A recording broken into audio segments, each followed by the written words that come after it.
Hello and welcome to my channel In Search of Wonder. My name is Anne. Today we are going to be celebrating the 8th day of my 12 days of Christmas by talking about my reading journals.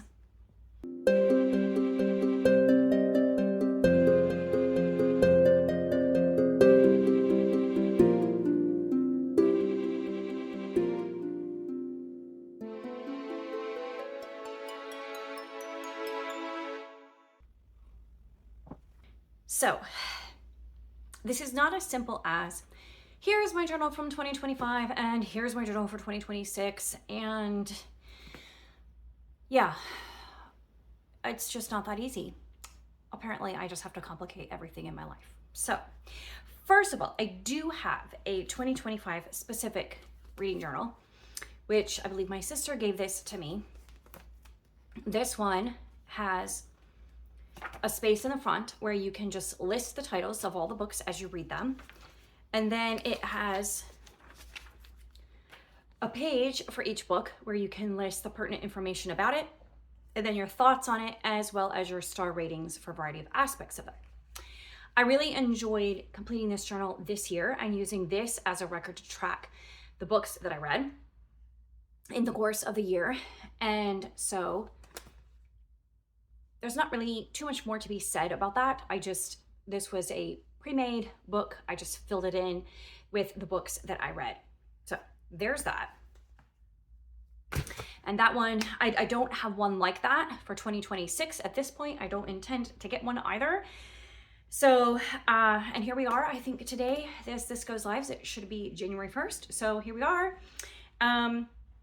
Unless I get one for Christmas, which I have not finished celebrating Christmas as of the time I am filming this, I don't intend to start another 2026 journal like that, because I still have two other reading journals in progress. Okay, so this one was the one that I started in 2024. At the beginning of 2024, I set this journal up, and it was not intended to be specifically a 2024 journal.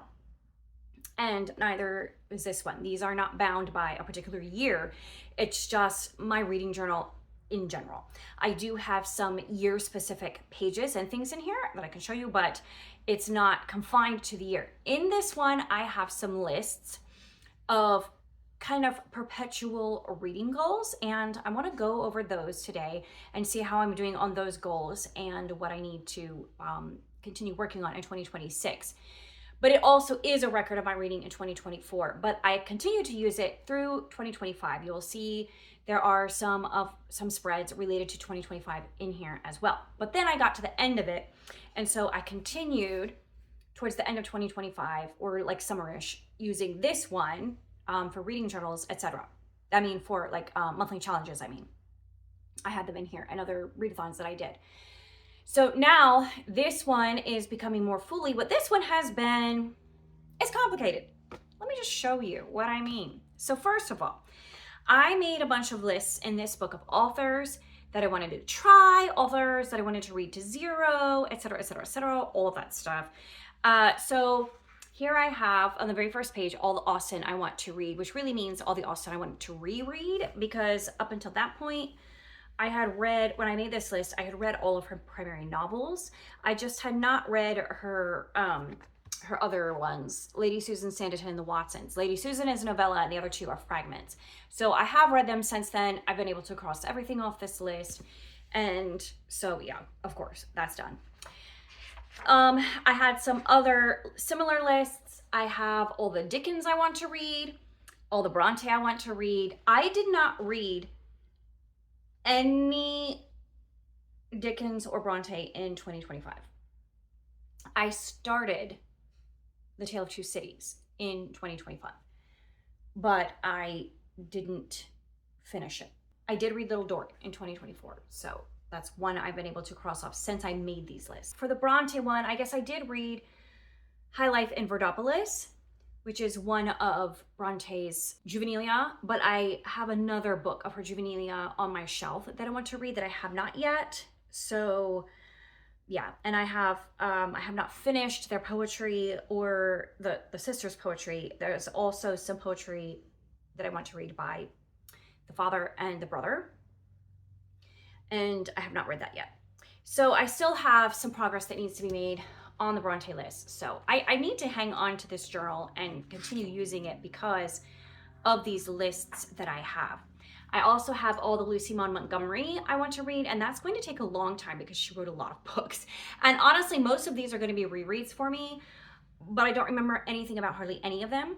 I want to cross off the Emily series in 2026 on that list. That's my primary goal for that. Then I have all the Gaskell that I want to read, and I have made progress on this. I've completed all of her full-length novels since I made this list. I read the ones I hadn't yet read. So now all I have are short stories and novellas by her, so making progress. Shakespeare's comedies, just his comedies are on this list, and I've read about half of them. Every year I read one or two Shakespeare, so I slowly work through that list. This past year, I read As You Like It for the first time. And I also have a few of his tragedies and histories on my 50 by 50, which I talked about yesterday. So I'm getting those read as well, slowly but surely. Then I have some author backlists I want to read to zero. Laura France is one of them. I've read A Moonbow Night this past year, so I was able to cross that off the list, but I still have quite a few left there. And then I have Jamie Jo Wright's backlist, and I'm hopelessly behind on hers. I don't know if I'm ever going to read all of hers eventually. She has to stop writing before I can do that. And then Nicole Deese, I have been able to read one book since I made this list. I don't think I read any in 2025, so I should make that more of a priority in 2026. Francine Rivers is another, and I still haven't read her most recent one, The Lady Is Mine, which is on this list, but I did read The Bridge to Haven with Alma. I think that we read it this past year in 2025 and really enjoyed that one. I want to read her others as well. Mimi Matthews, I still have 4 books on her backlist that I have not read that I would like to, just have not yet. Kate Morton, I've not read anything by her in the past couple of years, so I've not been able to cross anything off that list. Some more classic authors. Louisa May Alcott. I have this whole entire list of all the books by her. This is not exhaustive. There are also books that she wrote under other names, and some of them are on this list. Some of them we don't really know what the titles are. Some of them I didn't put on here, but these are the ones that I want to read, and I'm slowly working my way through it. I don't have a lot of full-length novels left by her to read, a lot of short story collections and the like, but I do want to eventually read them all. So those are the authors that I want to read to zero, or I want to read, their backlist for current authors. And that's the progress that I'm making on them. I periodically think, oh, I should make another list, and I might add to that list of authors that I'm trying to work my way through, particularly classic authors. Sometimes I think I want to add Thomas Hardy to that list, like make a list for Thomas Hardy, and sometimes I think I don't really need to read any more Thomas Hardy, honestly. And then I think maybe, Daphne du Maurier. I've only read one book by her. And then sometimes I think of other authors, classic authors, that I want to read all of their books, everything that they've written. And right now, though, I need to make a little more progress on the ones I already have before I try to make new goals and track other ones. Doesn't mean I won't read by those authors. It just means I'm not going to try and track them and put any pressure on to read them. That way, if I ever do get around to making a list of them, then it'll be nice because, I've already gotten a good start. Then I made a couple of other lists that I made of like authors that I wanted to try. And honestly, I feel like these lists I have Christian authors, and then I have other authors, and then I have classic authors. So I'll just share them with you, but they're mostly, I don't know. We'll see. So first of all, Christian authors. I have actually, since I made this list, read by 3 of them: Katie Pounder, Amanda Cox, Lori Benton. Enjoyed all of them. But then I realized I had actually already read Lynn Austen, so I can also cross that off the list. T. Cooper, I have not yet read anything by her. I have seen some titles by her that I really want to read, but I haven't yet. And then other authors, I've read 2. Cormac McCarthy, didn't love that one. And Hazel Gaynor, I did love that one, and I want to read more by her. I also have on here Neil Gaiman, which I'm still interested in reading by him. Kate Quinn, I think I'm just going to cross off that list. I DNF'd a book that I started by her. And then George Saunders, I do still want to read, and I have not yet. So those lists, I won't make new ones of those until I finish those lists for realsies. And then classic authors that I want to try, Anthony Trollope is still on that list. But I have read several others, J.R.R. Tolkien, Ray Bradbury, and Sir Arthur Conan Doyle that I had never read before. And then I also put Kurt Vonnegut on that list because I had never read anything by him. I'm not sure that I think some of his books fall into the classic category as well. Anyway, so I still haven't read anything by them. And I'm not going to make a new list, authors I want to try, until I've finished those ones. And then maybe I'll make some new ones for my next journal. And then I also had lists for 23, 24, and possibly 2025 no, I didn't do 2025, I don't think, of new releases. And the funny thing is, I made this list at the end of 2023, books that had been released that year already that I hadn't read and I wanted to. And of those, I read To Win a Prince by Tony Shiloh, Where the Blue Sky Begins by Katie Penner, The Letter Tree by Rachel Fordham, and The Words We Lost by Nicole Deese. I still have Within These Walls of Sorrow by Amanda Barrett, still want to read that. The Rose and the Thistle by Laura France, and The Weight of Air by Kimberly Duffy. And I still want to read those three, and I just haven't yet. But I also made a list of 2024 releases, and I did much better. I actually read all of them in 2024. Well, I don't know that I read them in 2024, but I've read all of them by now. The Seamstress of Acadie by Laura France, The Divine Proverb of Streusel by Sarah Brunsfold, The Lily of Ludgate Hill by Mimi Matthews, Born of Gilded Mountains by Amanda Dykes, For a Lifetime by Gabrielle Meyer, The Muse of Maiden Lane by Mimi Matthews, and Across the Ages by Gabrielle Meyer. So for 2025 releases, I know there were some released that I did not get to and some that I did. So I should have made this before I made this video so I could show you. I definitely wanted to read Sarah Brunsfold's new release this year, but I did not get to it. I don't know, it was a road trip one, and like had literature tie-ins, and that one sounded like right up my alley, and I was very interested in reading it, but I have not yet read it. And then I also wanted to keep up with Gabrielle Meyer's Timeless series, and I still have to read Through Each Tomorrow. I also read Rosanna M. White's Christmas novella. I don't know that that necessarily counts, but I did read The Christmas Book Flood by her and really enjoyed that. As for other 2025 releases that I was really looking forward to and wanting to read, This Promised Land by Kathy Golke, I read that one, really enjoyed that one. And I don't think there were any others though that I was like, oh, I really want to read that, and then did not get to it. My 2025 list, I think, will be pretty good because it won't be very long and I will have read most of them. I will have a list for 2026 as well that I want to read of new releases. There is one, I think Tamara Alexander has a new one, which it's been a while since she's released a new book. So I am curious to read that one. And I think that there will probably be some other new books by authors that I really love coming out in 2026 that I will want to read. So yeah, I'll make a list for 2026. Sorry, I feel like this is kind of like rambly. Thanks for sticking here and watching with me if you're still here. Sorry about that. I feel like I'm very unorganized here. I thought I would be organized, but I'm really not. Okay, some other lists that I have in here in this old journal that I still need to work through are this list from my shelves, which some of these books, Gilead, Ordinary Grace, The Book Thief, have made it onto my 50 by 50. So I will definitely get those done eventually. And then there's another one, Rules of Civility, is on my self-destruct stack for 2026. So that one will be either read or DNF'd. I have Ordinary Grace on here twice for some reason, not going to get that. And then I also have Hillbilly Elegy, which I keep intending to read and just haven't yet. So those will eventually get read. I have similar lists, like my self-destruct stack I've already made a video about that. That would take the place of this for 2026, this From My Shelves list. I also make pages, and every time I fill one up, I make a new one. I make pages of 5-star reads as well as DNFs. So I've filled up quite a few 5-star reads pages. I've filled up a couple DNFs pages. So I had to make new ones for my new journal. I'll show you that in a minute. I also have read it again lists. So, and I already talked about this in the books that I want to reread video that I made a couple days ago. So here's my 2024 list with 2 that are left.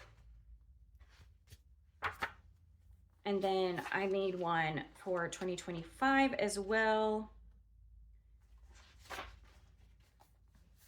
And I had 2 left on that one. So I'll show you when I open up my other journal, I'll show you my new one, my new list that I made.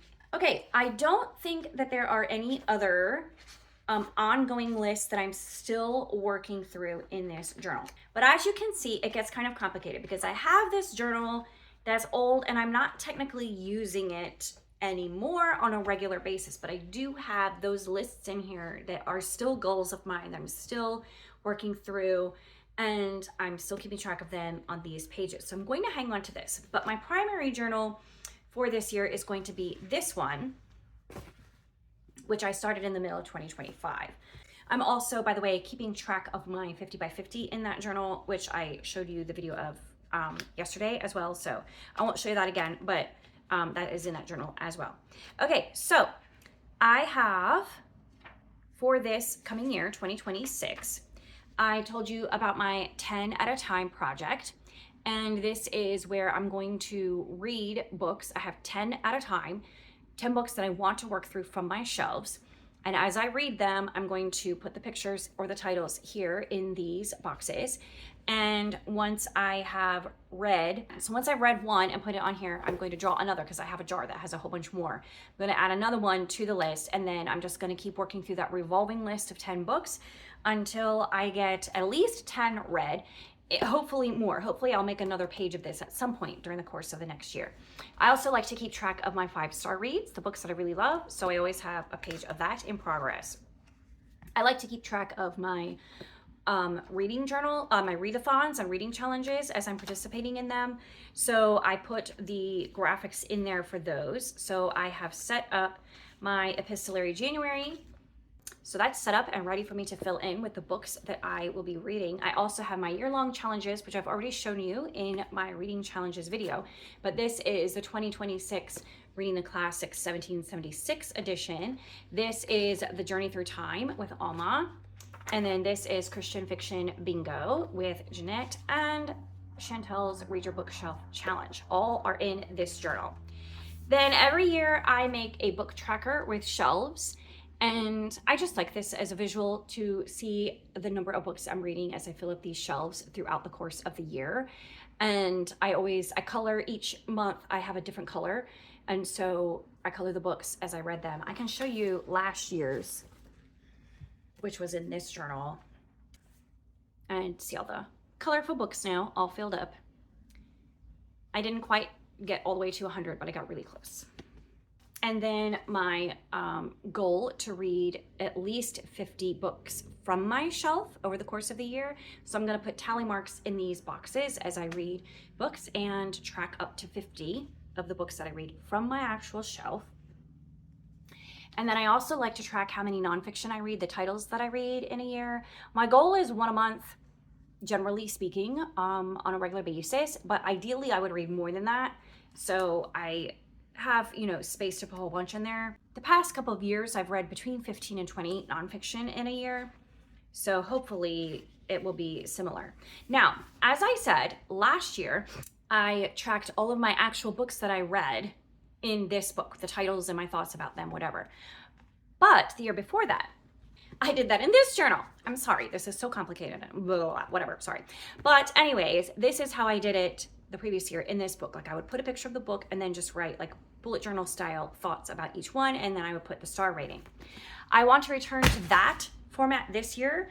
I've enjoyed doing it both ways, but I'm returning to that this year. So this is my spread for January.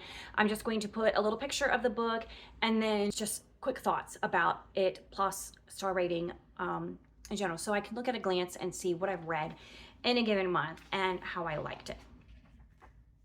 And I also have a page for the books that I DNF because, that will happen, and I just like to track it. And then I updated my Read It Again list. So this, and I already made a video about this one, I'm just showing you the page. This is my reading, my rereads list I did add one on there, Color the Sidewalk for Me, because I remembered that I'm still trying to work through that series and I would like to read it to know if I should just unhaul all of them or not, or if I want to hang on to any of them. So that is my reading journal. This is technically my primary reading journal for 2026. This one right here. But also, as I showed you, quite a few things that I'm working through in my previous journal from before that I will also be working on. So that is my very convoluted reading journal system. Hopefully it made sense to you. It makes perfect sense to me, but I realize it's a little bit ridiculous. It's a little bit ridiculous what we've got going on here. It's not as organized as I generally like to be, but I do have fun with it. It's also not as beautiful as I would like it to be. My ideas for my pages never quite turn out the way I see them in my head. And honestly, as much as I enjoy learning how to do lettering and stuff and using my different pens, sometimes I just don't have the time to do that. So I'm just like slap some stickers on there and you know, that's fine too. However, I get it done. I do like this visual format of tracking my reading and making it as pretty as I can in the time that I have and with the resources that I have. So I do enjoy it. So that is my reading journal for 25 and 26. And tomorrow, my plans got kind of all convoluted and turned around, kind of like this video. I had to rearrange some things for a variety of reasons. So let me check and see. Okay, so tomorrow, my video, I will be discussing all of the reading challenges that I did in 2025. And I'm talking about the books that I read for those challenges, what I loved, what I didn't so much, what was good, what was bad, what was downright ugly, although I don't really think there was anything terribly awful in my reading challenges. So I look forward to sharing my thoughts on those books with you tomorrow. And in the meantime, let me know in the comments what you do as you track your reading through the year. Do you use a journal? Oh my goodness, I almost forgot. Wow, 1 second. Oh boy, guys, this video is real life right here, okay? So I totally forgot that I have another journal I am going to be tracking this year, and that is my Reading the Classics Challenge journal. So you can also get a copy of this for yourself. You can get a printable version or a digital online version if you want to fill it in online. That is available on my Etsy shop, as well as if you want a printed version this size or full sheet size, you can order that as well on my Etsy shop. And you can track the journal, you can track your reading on Storygraph, which I will include the link to that below. I really enjoy using Storygraph as well to track reading challenges. It's just another way for me to cross things off a list, honestly. There's just something about crossing off a list. Anyway, you can track your reading for the Reading the Classics Challenge in all of those different formats, whichever one you prefer, or all of them. And I'm going to be using this one as well as the Storygraph. It has a space for each book that you read in the month for the challenge to write your thoughts about it. And this one will be a little bit more detailed than what I have in my other journals, with a little bit more information specific to the book that I'm reading, as well as some quotes and thoughts about the book. I also made a recommendations page, which I probably will be consulting myself for some of these. Some recommendations pages for each month for books if you're stuck on what you might want to read. So, okay, now I really am done talking about my reading journals from 2025 and 2026. Thanks for sticking with me, and let me know in the comments what you are doing as far as tracking your reading in 2026. How successful have you been with your reading journal in the past? And I will talk to you tomorrow about my reading challenges that I participated in 2025. And I will see you then. Bye.